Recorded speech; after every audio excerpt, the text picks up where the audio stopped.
So డెఫినెట్గా ఈ క్యారెక్టర్కి తను ప్లస్ అవుద్దని సినిమా తీసుకున్నామండి. వరుణ్ గారు, ఇటీవలే రామ్ చరణ్ గారు దాదాపు 400 crore క్లబ్లోకి వెళ్ళిపోయారు.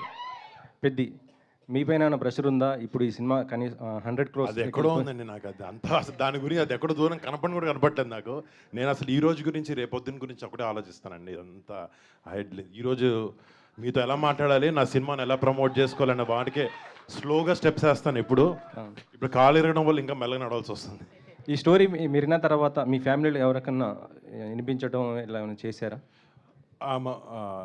మా వైఫ్కు మా చెల్లి కూడా విన్నారు కదా ఫస్ట్ టైం. వాళ్ళకి బాగా నచ్చింది. వాళ్ళది ఎంతవరకు ఉంది ఇన్వాల్వ్మెంట్? అంటే జస్ట్ విని ఎలా ఉంది, ఎలా అంటే కథ చెప్పేటప్పుడు ఎలా అయితే ఒక సినిమా చూసినప్పుడు 100 మందిలో కొంతమందికి వేరే వేరే అభిప్రాయాలు ఉంటాయో, కథ వినేటప్పుడు కూడా ఒక్కొక్కరికి ఒక డిఫరెంట్ ఒపీనియన్ ఉంటుంది. కానీ మనం సినిమా చేసేటప్పుడు ఆ ఒపీనియన్స్ అని విని ఏది కరెక్ట్ ఏది కాదు, మనకేం అవసరం, మనం ఏం చేయాలనుకుంటున్నాం అని ఆలోచించి మన సినిమా తీయాలండి. ఒక్కొక్కరికి వాళ్ళ డిఫరెన్సెస్ ఉంటాయి. ఒకరికి నచ్చదు, ఒకటి నచ్చదు. గాంధీ గారు ఇక్కడ పెనుగొండ ఏరియాలో షూట్ చేశారు కదా, పెనుగొండలో షూట్ చేయడంలో మీరు ఎదుర్కొన్న సవాళ్ళు ఏంటి అసలు పెనుగొండలో షూట్ చేసినప్పుడు?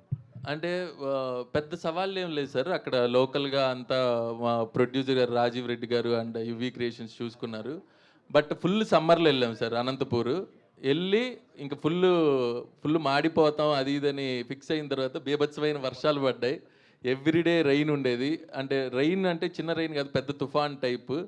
సో అదొకటే చిన్న ఛాలెంజ్, కానీ మిగతా అంతా కూడా చాలా బాగా జరిగిందండి. గాంధీ గారు సత్య గారు జెట్లీ తర్వాత మీ మైండ్ సెట్ ఏంటి? దాన్ని ఏమంటారు, మెయిన్ సెంట్రిక్ మూవీస్ చేయడానికి ఇంకా ఇష్టపడుతున్నారా?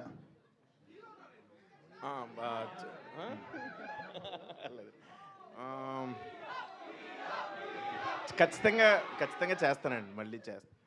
ఓకే, గాంధీ గారు, ఆల్ ది బెస్ట్. గాంధీ గారు ఈ కథ చెప్పినప్పుడు సార్ సార్, గాంధీ గారు ఈ కథ చెప్పినప్పుడు వరుణ్ తేజ్ ఎక్కువ కండిషన్లు పెట్టారా, సత్య ఎక్కువ కండిషన్ పెట్టారా? సత్యానే సార్. వరుణ్ గారిది ఏముంది, ఆల్రెడీ మేము ఫిక్స్ అయిపోయాం ఏంటి అనేసి. Everyday location